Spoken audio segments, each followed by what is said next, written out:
तुमच्या देखील किचन मध्ये झुरळ तुम्हाला त्रास देत आहेत, वाळवी तुमच्या घरातील फर्निचर खराब करते, ढेकूळ तुम्हाला रात्रीचे झोपून देत नाहीयेत, डोंट वरी, तुमच्या घराभोवताली हेल्थी एन्व्हायरमेंट ठेवण्यासाठी A1 star pest control expert तुमची मदत करेल।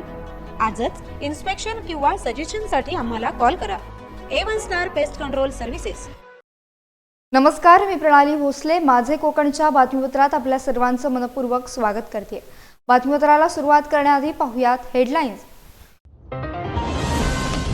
लोकशाही मजबूत करण्यासाठी 20 नोव्हेंबर रोजी सर्व नागरिकांनी मतदान करावे, वन विभागाचे अपर मुख्य सचिव राजेश कुमार यांचे आवाहन।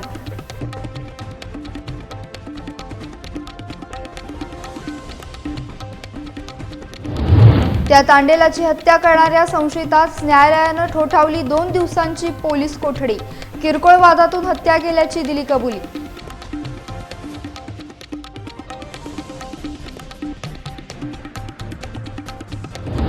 महाविकास आघाडीच्या 180 ते 200 जागा निवडून येतील, आमदार भास्कर जाधव यांनी व्यक्त केला विश्वास।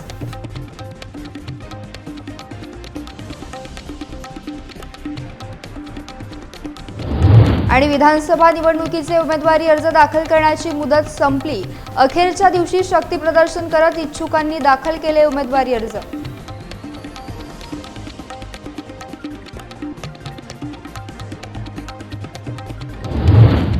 पाहुयात सविस्तर वृत्त। 20 नोव्हेंबर रोजी सर्व नागरिकांनी आपल्या मतदानाचा हक्क आणि अधिकाराचा वापर करून मतदान करावे असे आवाहन महसूल आणि वन विभागाचे अपर मुख्य सचिव राजेश कुमार यांनी केले आहे।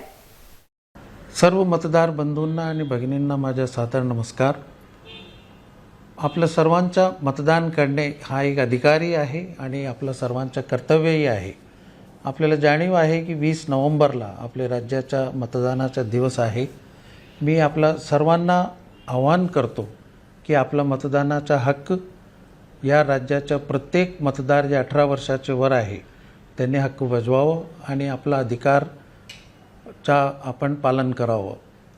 लोकशाहीला आपण मजबूत करायचे असेल तर सर्व आपले जबाबदार आणि इमानदार आपले मतदार आहेत, त्यांनी या दिवशी मतदान करणे अत्यंत आवश्यक आहे, जेणेकरून आपल्या राज्याची लोकशाही या देशाची लोकशाही मजबूत करण्यामध्ये आपल्या सर्वांचा हातभार लागेल। एक आणखी आपल्याला सूचनेसाठी सांगतो, वोटर हेल्पलाईन म्हणून आपली एक ॲप आहे। आपण मतदान करण्यापूर्वी हे आपण आधीच खात्री करावी की आपलं मतदान केंद्र कुठे आहे, मतदार यादीमध्ये आपला क्रमांक कोणता आहे, जेणेकरून आपल्याला मतदान करताना जास्त आपल्याला वेळ तिथे लागणार नाही। एकदा सर्वांना मी आवाहन करतो, आपल्याला सर्वांना आमच्या महाराष्ट्र शासनाच्या वतीने किंवा सर्वांच्या वतीने मी आपल्याला विनंती करतो की आपण आपला मतदानाचा हक्क जरूर बजवावा आणि या भारतीय लोकशाहीला आणखी सुदृढ करण्यामध्ये हातभार लावा। धन्यवाद। मासेमारी नौकेवरील तांडेलाचा खून करून मच्छीमार बोट जाळण्याचा प्रयत्न करणाऱ्या संशयित आरोपी जयप्रकाश विश्वकर्मा याला 2 दिवसांची पोलीस कोठडी देवगड न्यायालयानं ठोठावली आहे। या घटनेतील आरोपीला अटक करून देवगड न्यायालयात हजर करण्यात आलं होतं। पोलीस तपासातून या घटनेचा घटनाक्रम आता उघड झाला आहे। या प्रकरणातील संशयित आरोपी जयप्रकाश विश्वकर्मा याने आपण तांडेलाचे शिर किरकोळ वादातून तोडल्याची कबुली दिल्याचं देवगड पोलिसांनी सांगितलंय। या प्रकरणातील आरोपी जयप्रकाश विश्वकर्मा हा मुजत राबिया नावाच्या मच्छीमार बोटीवर जेवण बनवण्याचं काम करत होता। फिर्यादी दिलदार युसुफ शेख हे पागी अर्थात जाळे विणणारे म्हणून, तर रवींद्र काशीराम नाटेकर हे बोटीचे तांडेल म्हणून कार्यरत होते। 28 ऑक्टोबर रोजी दुपारी 1 वाजता मासेमारीसाठी जाळे पाण्यात टाकल्यानंतर खलाशांपैकी प्रमोद रंगला याला आरोपी जयप्रकाश हा तांडेल रवींद्रला सुरीने मारत असल्याचे दिसून आले। त्यावरून फिर्यादी दिलदार शेख हे बाहेर आले असता आरोपी जयप्रकाशने तांडेल रवींद्र नाटेकर यांच्यावर मासेमारी कापण्याच्या सुरीने वार करून त्यांची हत्या केल्याचे पाहिले। तक्रारदार शेख यांनी तात्काळ बोटीवरील वायरलेसच्या मदतीने इतर बोटींना बोलावून घेतले। इतर खलाशांनी भयभीत होऊन पाण्यात उड्या मारल्या। त्यानंतर आरोपी जयप्रकाशने देखील डिझेलचा स्टोव वापरून बोट पेटवण्याचा प्रयत्न केला।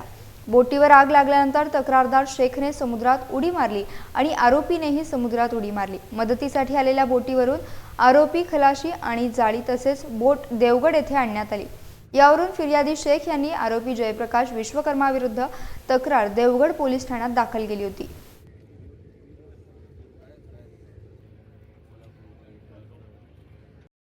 पुणे दिघे मार्गावरील निजामपूर रोडवर मौजे पाणोसे गावच्या हद्दीत मोटारसायकल आणि पिकअपमध्ये भीषण अपघात होऊन एकाचा मृत्यू झाल्याची घटना घडली आहे। 29 ऑक्टोबर रोजी सकाळी 11 वाजण्याच्या सुमारास मयत उमेश सारखले हे त्यांच्या ताब्यातील बजाज प्लॅटिना मोटारसायकलने पालीवरून निजामपूर ते माणगाव असे जात असताना मौजे पाणोसे गावच्या हद्दीत नागमोडी वळणावर समोरून अतिवेगात आणि बेदरकारपणे येणाऱ्या पिकअपची धडक लागली।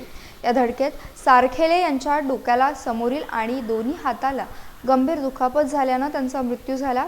या अपघाताची नोंद माणगाव पोलीस ठाण्यात करण्यात आली असून पुढील तपास पोलीस निरीक्षक निवृत्ती बोराडे यांच्या मार्गदर्शनाखाली सुरू आहे।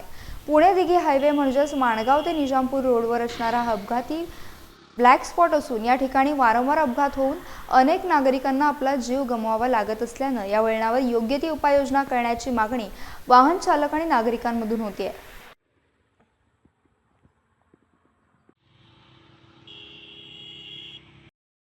विधानसभा निवडणुकीत महाविकास आघाडीच्या किमान 180 ते 200 जागा निवडून येतील असा विश्वास आमदार भास्कर जाधव यांनी व्यक्त केला आहे आणि इतर अनेक मुद्द्यांवर देखील भाष्य केले। पाहुयात काय म्हणालेत आमदार भास्कर जाधव। महाविकास आघाडीला प्रचंड असं अनुकूल वातावरण आहे। राज्यामध्ये सत्ता बदल व्हावा ही जनतेची इच्छा आहे आणि ज्या वेळेला जनतेची इच्छा असते त्यावेळेला जनता काय करू शकते याचं उदाहरण नुकत्याच झालेल्या लोकसभेच्या निवडणुकीमध्ये आपण सर्वांनी बघितलं। भारतीय जनता पार्टी आणि त्यांचे मित्र पक्ष सातत्याने म्हणत होते 45+ राज्यामध्ये जागा किती खासदारकीच्या 48 45+ म्हणजे आमच्या महाविकास आघाडीला एकाच दुसरी सुद्धा जागा येईल असं ते म्हणत नव्हते। शेवटी जनतेत हा अहंकार जो आहे ना हा अहंकार लोक शांतपणे मोडून काढतात। आमच्यासारखे लोक भांडणार नाहीत बोलणार नाहीत पण मतदानाच्या वेळेला ते बरोबर प्रत्येकाला जागेवर आणतात आणि म्हणून लोकसभेला त्यांना जागेवर आणले, विधानसभेला सुद्धा त्यांना जागेवर आणतील आणि आम्हाला सत्तेवरून बसवतील। त्यामुळे किमान 180 ते 200 जागा या महाविकास आघाडीच्या निवडून येतील। प्रचारासाठी उद्धव ठाकरे येणार आहेत त्या कोकणामध्ये? अजून तरी काही ठरलेलं नाही, ते यावेत असा आमचा प्रयत्न आहे। परंतु आता दिवाळीचे लागोपाठ 2-3 दिवस आहेत। निवडणूक आयोगानं इथं कशा पद्धतीनं आपला शब्द फिरवला, विरोधी पक्षाला कसं गाफील ठेवलं की सणाच्या कालावधीमध्ये आम्ही निवडणूक लावणार नाही, हे देशाचे सर्वोच्च निवडणूक आयोग जाहीर करतो। जी इंडिपेंडंट अशा प्रकारची जी संस्था आहे, जी स्वायत्त संस्था आहे, ते लोक बरोबर दिवाळीचा सण पूर्णपणे पकडून म्हणजे आज काल वसुबारस झाली बरोबर आहे, आज आता पुन्हा काय आहे ते धनत्रयोदशी आहे, नंतर आंघोळ आहे, 4 तारखेपर्यंत प्रतिपदा आहे, तिथं भाऊबीज आहे, दिवाळी पाडवा आहे, अशा पद्धतीने त्यांनी केलंय। पण तरी हरकत नाही, आम्ही तयार आहोत। सर, रत्नागिरी जिल्ह्यामध्ये एकूण अशी परिस्थिती आहे की शिंदे म्हणजे शिवसेना वर्सेस शिवसेना आहे, फक्त चिन्ह बदललेलं आहे। एकंदरीत परिस्थिती म्हणजे शिवसेनेमध्ये एक दुसऱ्याच्या विरोधामध्ये आहे। नेमकी काय परिस्थिती आहे जिल्ह्यात? केवळ चिन्ह विरुद्ध चिन्ह नाहीये, ते खुद्दारी विरुद्ध गद्दारी आहे। जे चिन्ह आमचं त्यांनी घेतलंय ते चिन्ह त्यांना सन्मानानं मिळालेलं नाही। त्यांनी नवीन पक्ष स्थापन करून निवडणूक आयोगाने त्यांना चिन्ह दिलेलं नाही। तर हे चिन्ह आमच्या पक्षाचं नाव, हिंदू हृदय सम्राट माननीय बाळासाहेब ठाकरेंचा फोटो हे चोरण्याचं काम लोकांनी केलेलं। त्यामुळे त्यांनी चोरीनं मिळवलेलं हे धनुष्यबाणे निशाणी आहे, हे सर्वसामान्य माणसाला माहिती आहे आणि चोरीला कुठल्याही प्रकारची क्षमा नाही। त्याच्याकरता लोक मशाल पेटवतील आणि चोरांचं बोल काळं निळं करतील।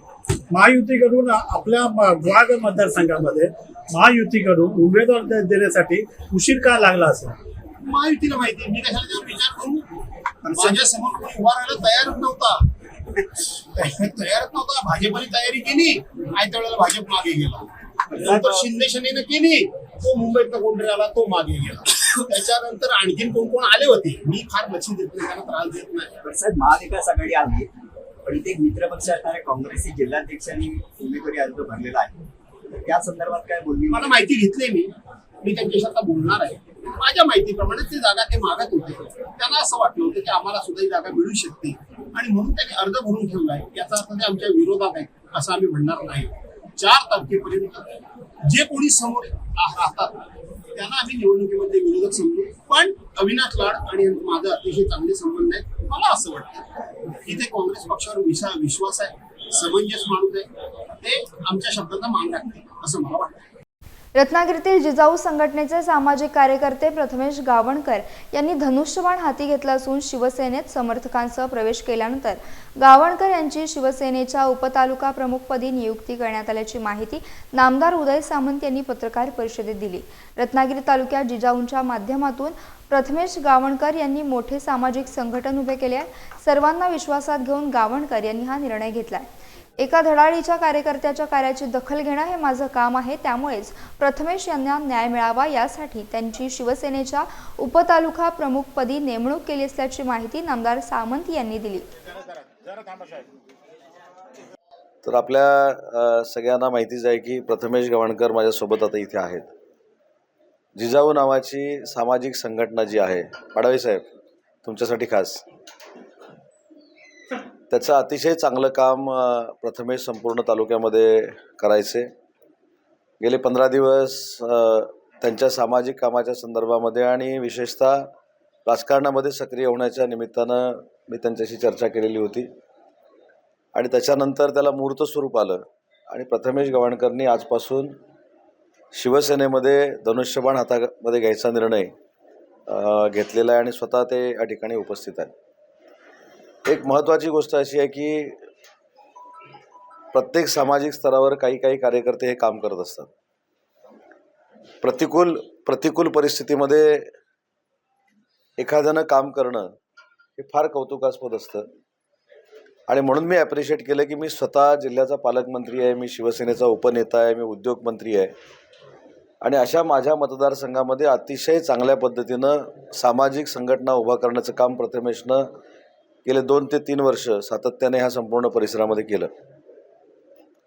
एक महत्त्वाची गोष्ट अशी आहे की माझ्यासोबत काम करताना किंवा शिवसेनेमध्ये काम करत असताना ज्या ठिकाणी ते काम करत होते त्या सगळ्या लोकांना सांगून, ज्येष्ठांना विश्वासात घेऊन, माझ्यासोबतच्या सगळ्या पदाधिकाऱ्यांना विश्वासात घेऊन त्यांनी आज सक्रिय होण्याचा निर्णय घेतलेला आहे. आणि मला असं वाटतं की त्यांच्या आयुष्यातला देखील आजचा हा टर्निंग पॉईंट असेल. त्यांची राजकीय कारकिर्दी उंचावण्याची जबाबदारी देखील शिवसेना म्हणून एकनाथ शिंदे साहेबांच्या नेतृत्वाखाली आम्ही स्वीकारलेली आहे आणि म्हणून तातडीनं प्रवेश झाल्यानंतर आज तालुका प्रमुख बाबूशेठ माप इथे उपस्थित आहेत, तर त्यांना उपतालुका प्रमुख करण्याचा निर्णय शिवसेना पक्षाने घेतलेला आहे. तर राजापूरमधील बारसू रिफायनरी प्रकल्पाला स्थानिकांचा विरोध असेल तर आम्ही देखील स्थानिकांसोबत उभे राहू. येत्या 2 दिवसात रिफायनरी विरोधकांसोबत मुख्यमंत्री एकनाथ शिंदे यांच्यासोबत बैठक होणार असल्याची माहिती नामदार उदय सामंत यांनी दिली आहे. तसेच अनेक मुद्द्यांवर भाष्य केलं आहे. नाही, रिफायनरी संघर्ष समिती जे आहेत त्यांचे मला माहीत नाही, ते वालम साहेब त्याच्यामध्ये पुढाकार घेत आहेत. वालम साहेबांनी त्यांच्याशी चर्चा केलेली आहे आणि त्यांची बैठक मी म्हणत नाही, त्यांची भेट 2 ते 3 दिवसामध्ये मुंबईला होईल. 20 तारखेपर्यंत मतदानाच्या दिवशीपर्यंत. फक्त मला भीती वाटते की आता फॉर्म भरलेले कदाचित 20 तारखेपर्यंत प्रवेश करू शकतात, तर त्यांना बाजूला ठेवून बाकीच्यांचा प्रवेश घेणार आहे. राष्ट्रीय पक्षाचा फॉर्म भरलेला असं मी म्हटलं, बाकीच्यांवर चर्चा केलेली नाही.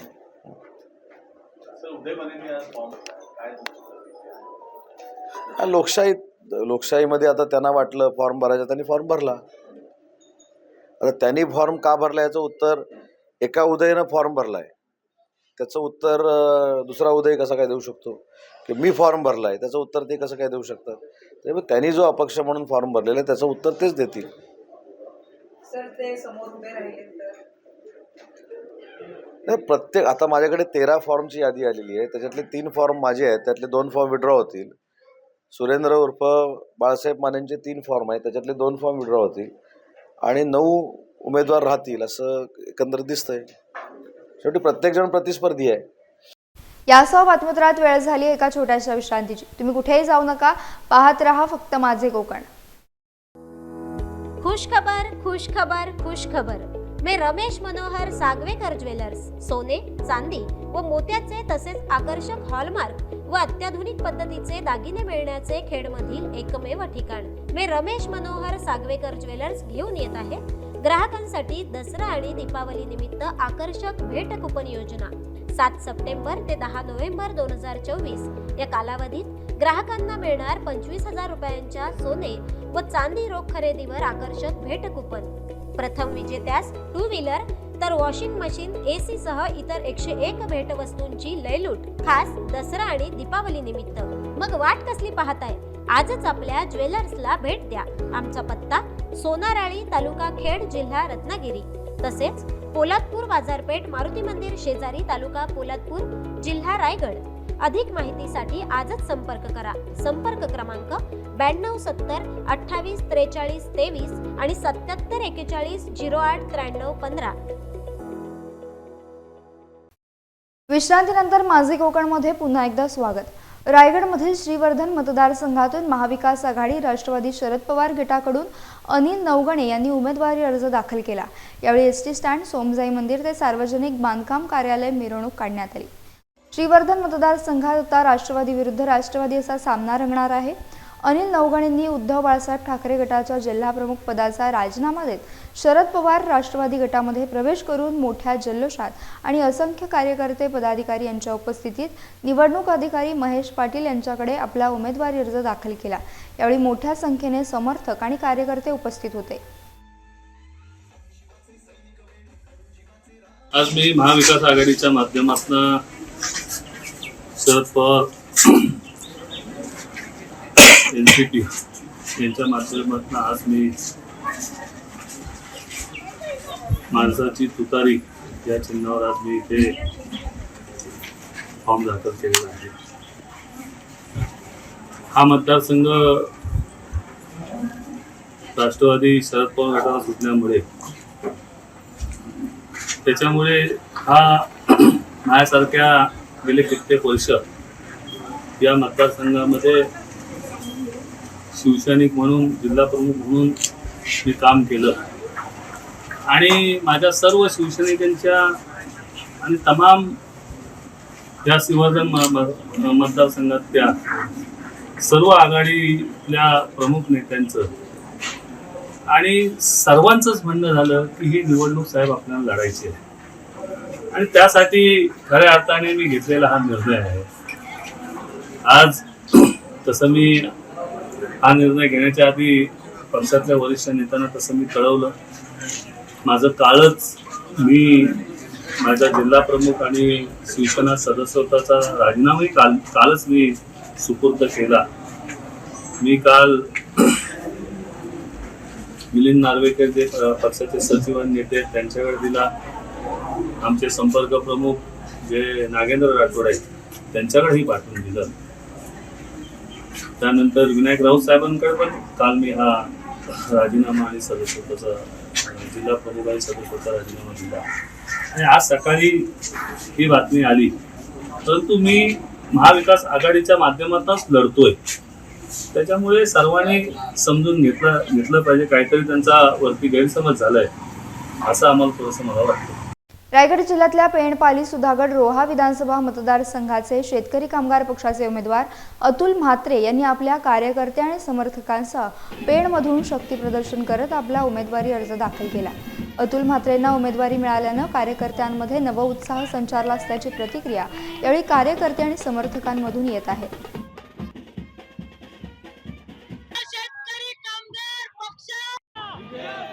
आज जनतेचा आशीर्वाद मला मिळालेला आहे. इथे हजारोच्या संख्येने कार्यकर्ते आणि नागरिक पेणमधले उपस्थित होते.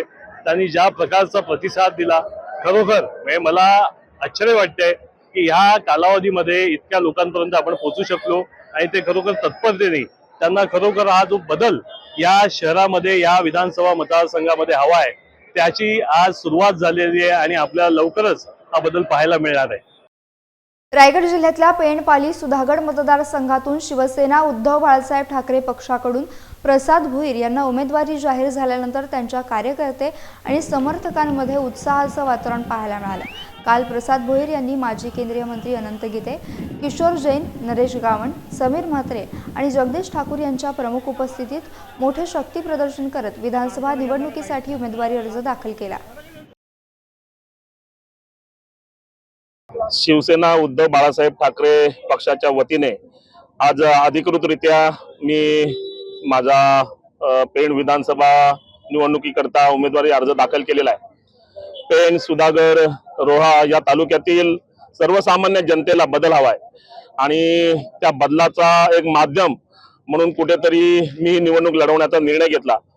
अगदी सुरुवातीला 3 माणसांपासून मी ही लढाई सुरुवात केली आणि 3 महिन्यांच्या कालावधीमध्ये एक झंझावात एक सर्वसामान्यातला कोणीतरी व्यक्ती पुढे येतोय आणि या मतदारसंघाला नवी दिशा देण्याचा प्रयत्न करतोय.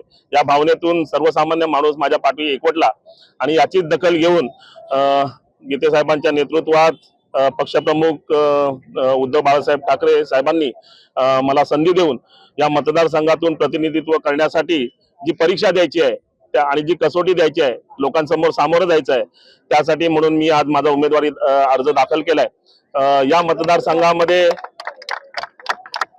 अनेक तरुणांच्या समस्या आहेत. तरुणांना दर्जात्मक रोजगाराची हमी हवी आहे. इथे शेतीविषयक अनेक प्रश्न आहेत. खरं तर विमानतळामुळे किंवा मुंबईच्या जवळ असल्यामुळे इथे विकासाची अनेक दालने उघडणार आहेत. असं नेतृत्व या मतदारसंघाला पाहिजे की या सर्व संधीचं सोनं करण्यासाठी इथल्या तरुणांची जी काही ऊर्जा आहे ती सकारात्मक दिशेने घेऊन जाण्याकरता या मतदारसंघाला नवीन चेहरा हवाय आणि तो नवीन चेहरा कुठेतरी माझ्या रूपाने लोकांसमोर येतोय. सर्व लोकांचं प्रेम तर मिळतोय आणि आता कट्टर आणि लढवय्या संघटनेची साथ आणि मोठमोठ्या नेत्यांची साथ मला लाभणार आहे. त्यामुळे निश्चित माझा विजय निश्चित असणार एवढंच बोलतो. मी शिवसेना पक्षप्रमुख उद्धव बाळासाहेब ठाकरे यांना मनापासून धन्यवाद देतो, कारण त्यांनी प्रसाददादा भोईर यांना शिवसेनेमध्ये पक्षप्रवेश देऊन पेण विधानसभा मतदारसंघातून अधिकृत उमेदवार म्हणून घोषित केलं, त्यांची उमेदवारी दिली आणि त्याच प्रमाणे आज प्रसाददादा भोईर यांनी आपला शिवसेना उद्धव बाळासाहेब ठाकरे या पक्षाचा अधिकृत उमेदवार म्हणून मशाल चिन्हावरती उमेदवारी अर्ज दाखल केलेला आहे. ज्या क्षणाला प्रसाददादा भोईर यांना शिवसेना उद्धव बाळासाहेब ठाकरे पक्षाची उमेदवारी मिळाली त्याच क्षणाला त्यांचा विजय हा निश्चित झालेला आहे. रायगड जिल्ह्यातल्या पेंडपाली, सुधागड, रोहा विधानसभा मतदारसंघासाठी शिंदे गट शिवसेनेकडून संजय म्हात्रे यांनी उमेदवारी अर्ज दाखल केल्यानं निवडणुकीच्या लढतीत रंगत येणार असल्याचं बोललं जात आहे. यावेळी अर्ज दाखल करत असताना तुषार मानकवळे, उद्धव कुथे, राहुल पाटील, केतन तनपुरे, रेखा तांडेल, वंदना पाशिलकर आदी सहकारी कार्यकर्ते उपस्थित होते. अपक्ष म्हणून भरलेला आहे, पण जर युती धर्म काही ठिकाणी काही मतदारसंघात युती धर्म पाळत नाहीत आणि युती धर्म न पाळल्यामुळे आम्हाला सुद्धा शिवसेना म्हणून पाऊल उचलता येतो. आमच्या अलिबाग मतदारसंघातले आमचे आमदार महेंद्र शेठ दळवी यांचा आशीर्वाद आमच्या पाठीशी आहेच, पण त्यांच्या ठिकाणी सुद्धा बंडखोरी होत आहे. जर बीजेपीचे वरिष्ठ नेते जर त्यांच्यावर कोणती कारवाई करत नसेल तर मग आम्ही सुद्धा इथे बंडखोरी करून इथल्या उमेदवार त्रास देण्याचा प्रयत्न नक्कीच करणार किंवा पाडण्याचा पण प्रयत्न करणार आम्ही आणि नक्कीच पाडू याची तुम्हाला खात्री देतो. किंवा जर तिथे जर बंडखोरी होत असेल आणि त्या बंडखोरी होत असेल आणि तिथे ते बंडखोरी उमेदवार त्यांचं दाखल करत असतील आणि त्याला ते बडतर्फ करत असेल पक्षातून तर नक्की जिथे मी फॉर्म भरल्यानंतर माझे मामा माझ्या प्रचारावर येऊ शकतात. दोघांच्या भांडणात तिसऱ्याचा लाभ असा काही प्रकार या ठिकाणी होईल का, काय वाटतंय?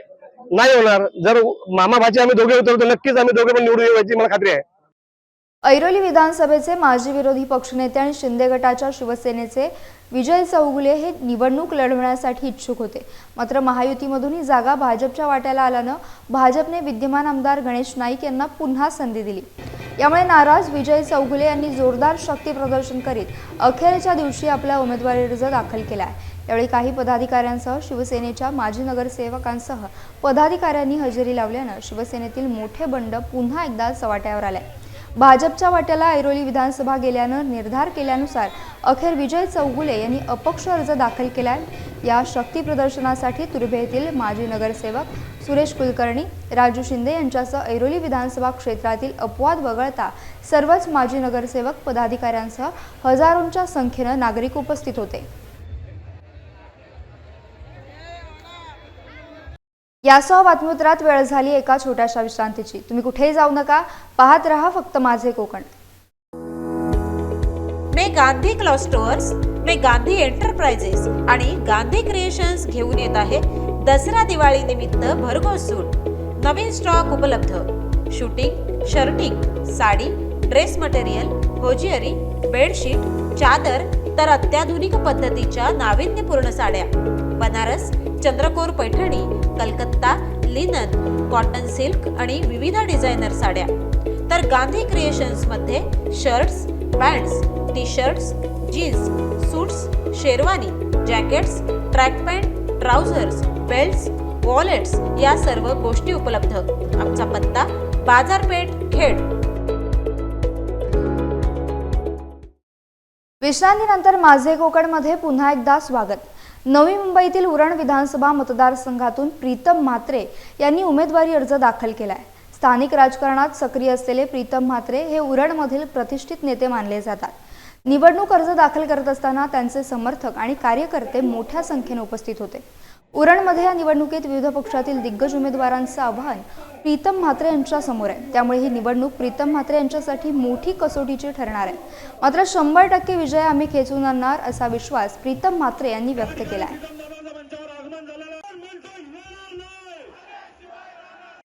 आणि त्यांच्या जोरावर फॉर्म भरलेला आहे आणि मला खात्री आहे की 100% विजयश्री आम्ही खेचून आणणार ही मला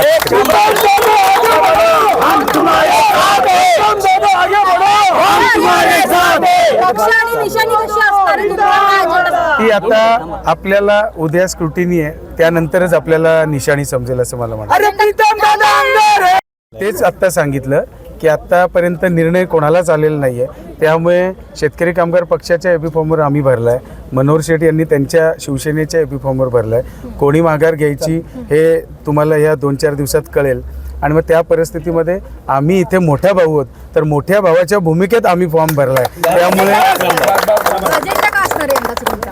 अजेंडा माझा जो तरुणांना बेरोजगारीचा अजेंडा आहे तो माझा सर्वात महत्त्वाचा अजेंडा आहे. आमदार मंदा म्हात्रे यांच्या नवी मुंबईमध्ये झालेल्या विकास कामांची प्रचिती पाहता 151 बेलापूर विधानसभा मतदारसंघातील दारावे गावातील महेंद्र नाईक आणि रविता नाईक यांच्यासह असंख्य तरुण, ज्येष्ठ नागरिक, महिलांनी भारतीय जनता पार्टी पक्षामध्ये जाहीर पक्षप्रवेश केला. यावेळी आमदार मंदा म्हात्रे यांच्यासोबत माजी जिल्हा महामंत्री डॉक्टर राजेश पाटील, RPI जिल्हा उपाध्यक्ष ॲडव्होकेट संदीप बर्वे, धुलचंद नाईक, जयवंत तांडेल, श्रीधर नाईक, पुण्यनाथ तांडेल, गणेश पाटील तसेच असंख्य ज्येष्ठ नागरिक आणि दारावे गावातील ग्रामस्थ उपस्थित होते. रिडेव्हलपमेंटच्या हव्यासापोटी नवी मुंबईत अनेक उमेदवार हे निवडणुकीच्या रिंगणात उतरले असल्याची टीका यावेळी आमदार मंदा म्हात्रे यांनी केली आहे. आज भारतीय जनता पार्टीचं सकाळीच मी फॉर्म भरला आणि आज दाराव्या गावामध्ये इथला नगरसेवक यांनी तुतारी हातात घेतल्यामुळे भारतीय जनता पार्टी आणि मंदाताई म्हात्रे आणि कार्यकर्ते यांची ताकद काय आज आम्ही दाराव्या गावामध्ये महेंद्र नाईकच्या थ्रू आणि तरुण मुलांच्या थ्रू दाखवून दिलेली आहे. आज बघा ही एक मुलं, त्यांची सगळी मंडळं, दही पथक, महिला बचत गट, महिला मंडळं, आज या गावामध्ये कधीच इतकी लोक जमली नव्हती. पहिल्यांदाच जमले आणि त्यांनी माझ्यावर आणि भारतीय जनता पार्टीवर विश्वास दाखवून पक्षप्रवेश केलेला आहे. हे लोक सांगतात ताई बोलते, मग एवढं प्रेम करणारी लोक येतात कुठून? कुठेतरी निगेटिव्ह पसरवायचं आणि आपली पोळी कशी भाजता येईल ती भाजून घ्यायची. आमच्या ग्रामस्थांना समजलंय की रिडेव्हलपमेंटवर नजर ठेवून हे सर्व उमेदवार उतरलेले आहेत आणि उद्या आमची घरं हे गिळकूत करणार आहे. आणि त्याच्यासाठी आमचे संपूर्ण ग्रामस्थ, आमची तरुण मुलं ही एकत्रित झालेली आहेत आणि माझ्या पाठीमागे ठामपणे आज उभी आहेत. यासह बातमीपत्रात वेळ झाली इथेच थांबण्याची. भेटूयात नवीन बातमीपत्रासह. तोपर्यंत तुम्ही कुठेही जाऊ नका. पाहत रहा फक्त माझे कोकण.